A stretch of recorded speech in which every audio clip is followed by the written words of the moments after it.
அகலகில்லை நிறையும் என்று அலர்மேல் மங்கவிழை மார்வா நிகழல் போழாய் உலகமூன்னுடையாய் என்னையாழ்வானே நிகழல் அமரர் முனிக்கிணங்கள் விரும்பும் திருவேங்கடத்தானே போனுல்லா வடியேன் உழைக்கிடமர்ந்து புகுந்தேனே. ஆஸ்திக மகாஜனங்கள் அனைவருக்கும் அடியனுடைய நமஸ்காரங்கள். இப்பொழுது நாம் பார்க்க போகிறது என்னென்னா, ஆழ்வார்கள் ஆச்சாரியர்கள் அவர்களுக்கும் திருவேங்கடமுடையானுக்கும் உள்ள சம்பந்தம், அவளுடைய வாழ்நாளில் சரித்திரத்தில் திருவேங்கடமுடையான் எப்படி அருள் புரிஞ்சிருக்கார் அப்படின்றத பார்க்க போகிறோம். நம்ம பொதுவாக சொல்கிறது வழக்கம் உண்டு, அனைத்து ஆஸ்திக ஜனங்களும் ஆழ்வார் எம்பெருமானார் நிகமாந்தாச்சாரிய திருவடிகளே சரணம், ஆழ்வார் எம்பெருமானார் ஜீயர் திருவடிகளே சரணம் அப்படின்னு சொல்கிறது வழக்கம் உண்டு. ஸோ அதனால் நம்ம இதிலேருந்து எடுத்துப்போம். ஆழ்வார் எம்பெருமானார் தேசிகன் ஜீயர் என்கிற மணவாள மாமணியர் அவள் 4 பேரையும் எடுத்துப்போம். அவள் 4 பேருக்கும் திருவேங்கடமுடையான் என்ன சம்பந்தம், அவள் வாழ்நாளில் எப்படி அனுகிரகம் புரிஞ்சிருக்கார் திருவேங்கடமுடையான் அப்படின்றத பார்ப்போம். நம்ம இன்றைக்கி முதல்ல ஆழ்வார் எடுத்துப்போம். ஆழ்வார் சுவாமி நம்மாழ்வார் எடுத்தும்போது சுவாமி நம்மாழ்வாருக்கும் திருவேங்கடமுடையானுக்கும் பிரசித்தியான சம்பந்தம் உண்டு. ஏன்னா நம்மாழ்வார் சொன்னாலே நம்மாழ்வார் பிரபத்தி, அதாவது சரணாகதி பண்ணதே திருவேங்கடமுடையான் தான். நம்மாழ்வார் 5 இடத்துல சரணாகதி பண்ணார். 5 இடத்துல, அதாவது 4 அர்ச்சா திருமேனி அர்ச்சா விக்கிரகத்தை திவ்யதேசத்தில் திரும்ப சரணாகதி பண்ணார். ஒரு விபவாதாரம் கண்ணனிடத்தில் பிறந்தவாறும் வளர்ந்தவாறும் பதிகத்தில் சரணாகதி பண்ணார். இந்த 5 இடத்துல சரணாகதி பண்ணதில் முதல் 4 சரணாகதியும் பலிக்கவில்லை. நம்மாழ்வார் எதிர்பார்த்த பலனை அளிக்கவில்லை என்று தான் சொல்ல வேண்டும்.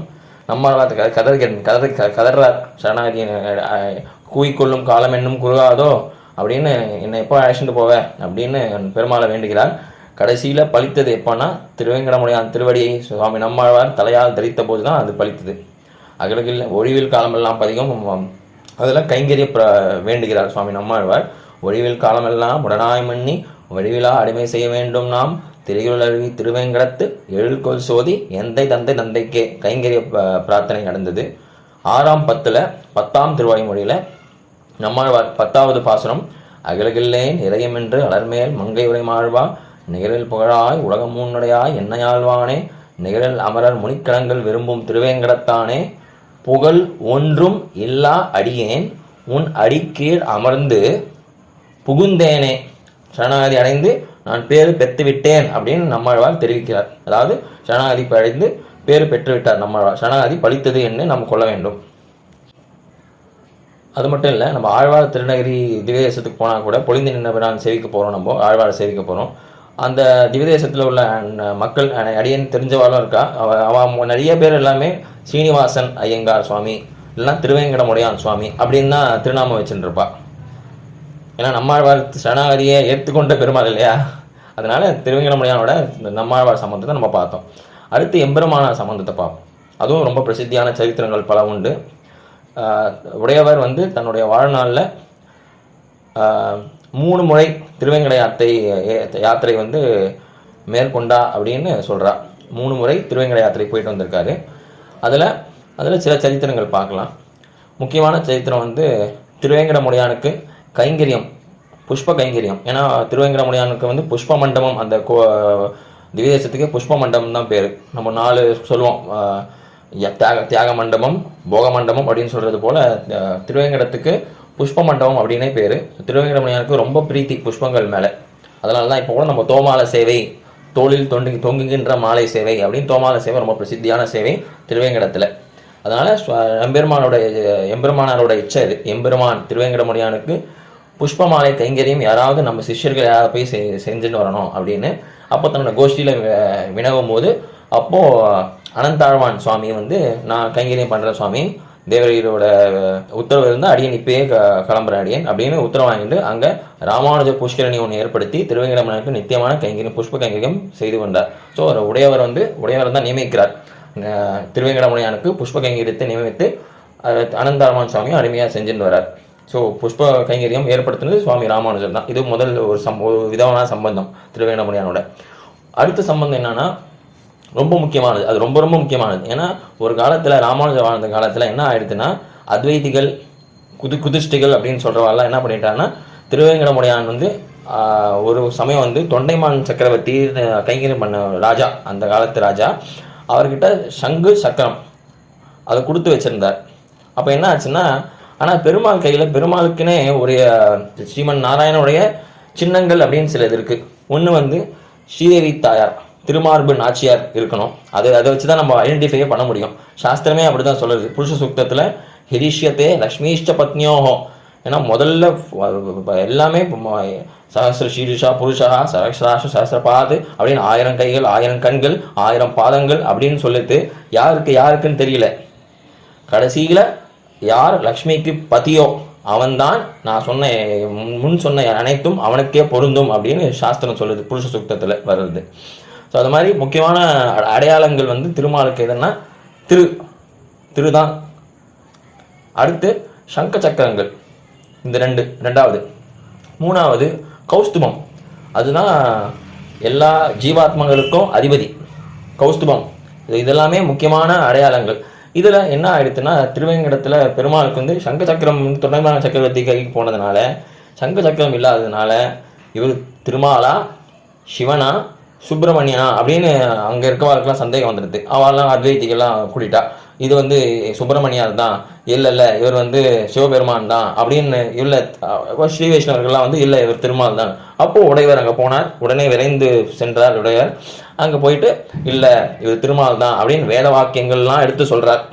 ரிக்வேதத்திலே சொல்லப்பட்ட மலை திருவேங்கட மாமலை. ரிக்வேதத்தில் வர்றது ஸ்ரீயம் பீட்டம் அப்படின்னு வர்றது ரிக்வேதத்தில். இருந்தாலும் அவள் ஒத்துக்கிறது இல்லை. அவகிட்ட லாஜிக்கலாக பேசி ஒன்றும் பண்ண முடியலன்னு தெரிஞ்சிருச்சு உடையவருக்கு.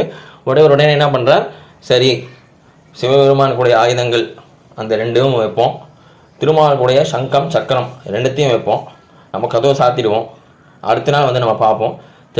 அந்த தெய்வம் யாரோ அந்த தெய்வம் தனக்குரிய ஆயுதத்தை அவரே எடுத்து வைத்து கொள்ளட்டும் அப்படின்னு சொன்னார். அடுத்த நாள் காலையில் எடுத்து பார்க்கும்போது திருவேங்கடமுடையான் கையில் சங்கம் சக்கரம் இருந்தது.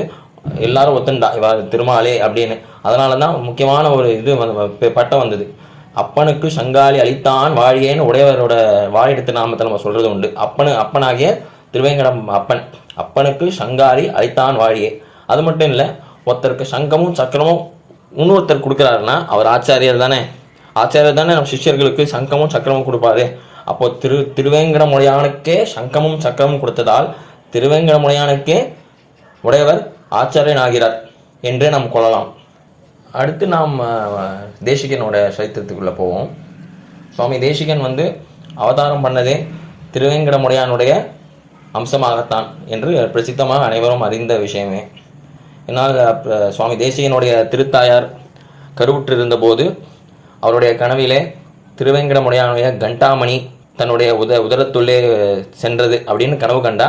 அடுத்த நாளே சுவாமி தேசிகன் அவதாரம் செய்தார்.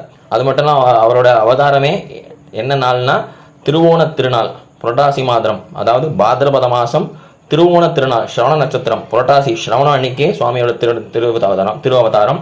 புரட்டாசி ஸ்ரவணம் அன்னைக்கு தான் விபவ அவதாரத்தில் இருந்த திருவேங்கடமுடையான் அர்ச்சையாக இந்த பூமண்டலத்தில் திருவேங்கட மாமலையில் கால் பதித்த நாள்.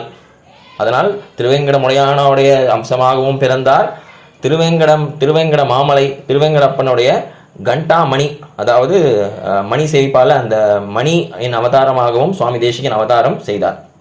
அதனால தான் இன்னும் வழக்கம் உண்டு, எல்லா திவ்யதேசத்துலேயும் கண்டாமணி மணி சேவிக்கிற அந்த மணி உண்டு, பெருமாள் சந்நிதியில் இருக்க மணி உண்டு. ஆனால் திருவேங்கடத்தில் மட்டும் ஸ்ரீனிவாச பெருமாளோட சந்நிதியில் இன்னைக்கும் வெளியில் மணி சேவிப்பா, ஆனால் உள்ள மணின்றது கிடையாது. ஏன்னா சுவாமி தேசிகன் அவதாரம் செய்துட்டார். அதனால் அடுத்து சுவாமி தேசிகன் தன்னோட பல கிரந்தங்கள் சாதித்தார். ஆச்சரியமாக சம்ஸ்கிருதத்திலையும் கிரந்தங்கள் பல சாதித்தார். கவி தார்க்கிக கேசரி நாம் சுவாமியை கொண்டாடுறோம். கவிதையும் எழுதுவார், தர்க்கவாதமும் பண்ணுவார். வேதாந்தாச்சாரியர்னு சொல்கிறதே வழக்கம். வேதத்துக்கு ஆச்சாரியர் வியாசரை சொல்லுவோம். வேதாந்தத்துக்கு ஆச்சாரியர் வேதாந்தாச்சாரியர்னு சுவாமி தேசிகனை நம்ம பெருமையாக கொண்டாடுறோம். அப்படிப்பட்ட சுவாமி தேசிகன் வெங்கடநாதன், அவருடைய இயற்பெயர் சுவாமி தேசிகன் நம்ம கொண்டாடுறோம். ஆனால் அவருடைய இயற்பெயர் வெங்கடநாதன், அதாவது திருவேங்கடமுடையான் அவருடைய திருநாமமே இவரும் தரிச்சிருந்தார். அப்படிப்பட்ட தேசிகன் வந்து பல சூத்திரங்களில் ஒரு ஸ்ரீசுக்தி தயாசதகம்னு ஒரு ஸ்ரீசுக்தி சாதித்தருளினார். அதாவது இது தயானா கருணை, யாருடைய கருணைன்னா திருவேங்கடமுடையானுடைய கருணை. அதை பற்றி சதகம் 100 பாசுரங்கள் 100 ஸ்லோகங்கள் சாதித்தார் தயாசதகம்னு. இது தேசிகன் சம்பந்தமான சில சரித்திரங்கள், திருவேங்கடமுடையான் சம்பந்தம். அடுத்து மணவாள மாமணிகள் சரித்திரத்துக்குள்ளே வருவோம். மணவாள மாமுனிகள் தன்னுடைய வாழ்நாளில் திருவேங்கட யாத்திரை மேற்கொள்ளும்போது அவருடைய சிஷ்யர் பிரதிவாதி பயங்கரம் அன்னங்காச்சாரிய சுவாமியும் அவரோட சேர்ந்து 2 பேரும் திருவேங்கட யாத்திரை போகும்போது அது ஒரு பிரம்மோற்சவம் நடக்கிற காலத்தில் தான் அவள் யாத்திரை மேற்கொண்டா. அப்போது 2 பேரும் போகும்போது சுவாமி மணவாள மாமுனிகள் அன்னங்காச்சாரிய சுவாமிக்கு ஒரு பணி நியமிக்கிறார், உத்தரவு பிறப்பிக்கிறார். அதாவது நீர் சுவாமி மணவாள மாமுனிகள் சொல்கிறார், நீர் வெங்கடேஷ சுவாமிக்கு ஒரு ஸ்தோத்திரம், சுப்ரபாதம், பிரபத்தி, மங்களம் ஆகிய 4 நூல்களை ஏற்ற வேண்டும் அப்படின்னு. இன்றைக்கும் நம்ம ரொம்ப பிரசித்தமான ஸ்லோகம் வெங்கடேஷன்னாலே நம்ம இந்த ஸ்லோகம் ரொம்ப எல்லார் மனசுக்கும் வர்றது. கௌசல்யா சுப்ரஜா ராமபூர்வா சந்தியா பிரவர்த்ததே உத்திஷ்ண நரசார்தூல கர்த்தவியம் தெய்வமாணிக்கம். இது வால்மீகி ராமாயணத்தில் வர ஸ்லோகம். விஸ்வாமித்திரர் ராமலக்ஷ்மணனுக்கு இருப்பதாக வர ஸ்லோகம் இதுலேயும் தான் இது முதல் ஸ்லோகமாக வைத்து தான் சுவாமி ஆரம்பிக்கிறார் வெங்கடேஷ சுப்ரபாதத்தை. அடுத்த ஸ்லோகம் உத்திஷ்டோ திஷ்ட கோவிந்த உத்திஷ்ட கருடத்வஜ உத்திஷ்ட கமலாகாந்தா திரைலோக்கியம் மங்களம் குரு. 3 லோகத்துக்கும் நீ மங்களத்தை செய்வாயாக. மாத சமஸ்த ஜகதா மதுகைடபாரே வக்ஷோ வியாரிணி மனோஹர திவ்யமூர்த்தே ஸ்ரீ சுவாமி நிஸ்ருத ஜனப்பிரிய தானசீலே ஸ்ரீ வெங்கடேஷ தைதே தவ சுப்ரபாதம். அடுத்து வெங்கடேஷ ஸ்தோத்திரம்.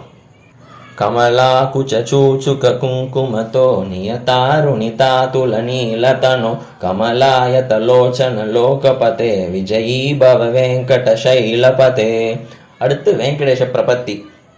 ஈசானாம் ஜகதோஸ்ய வெங்கடபதேர் விஷ்ணோஃப் பராம் பிரேயசீம் தத்வக்ஷஸ்தல நித்யவாச ரசிகாம் தச்சாதி சம்வர்தினீம் பத்மாலங்கிருத பாணி பல்லவ யுகாம் பத்மாசனஸ்தாம் ஸ்ரீயம் வாத்சல்யாதி குணோஜ்வலாம் பகவதீம் வந்தே ஜெகன்மாதரம் என்று பத்மாவதி தாயார் அலர்மேல் மங்கை நாச்சியாரை பிரார்த்தித்து கொண்டு, எப்பவுமே அதுதான் வழக்கம், சரணாகதி பண்ணனாலே உடையவரம் தான் பண்ணார், நாச்சியார் பிரார்த்தித்து கொண்டு அடுத்து ஸ்ரீமன் கிருபாஜல நிதேகிருத சர்வலோக சர்வஜ நிதச்சல சர்வசேஷின் சுவாமின் சுஷீல சுலவாஷித பாரிஜாத ஸ்ரீ வெங்கடேஷ சரணௌ சரணம் பிரபத்யே என்று திருவேங்கடமுடையான் திருத்தாள்கள் சரணமாக போகிறேன் என்று சரணாகதி செய்தார்.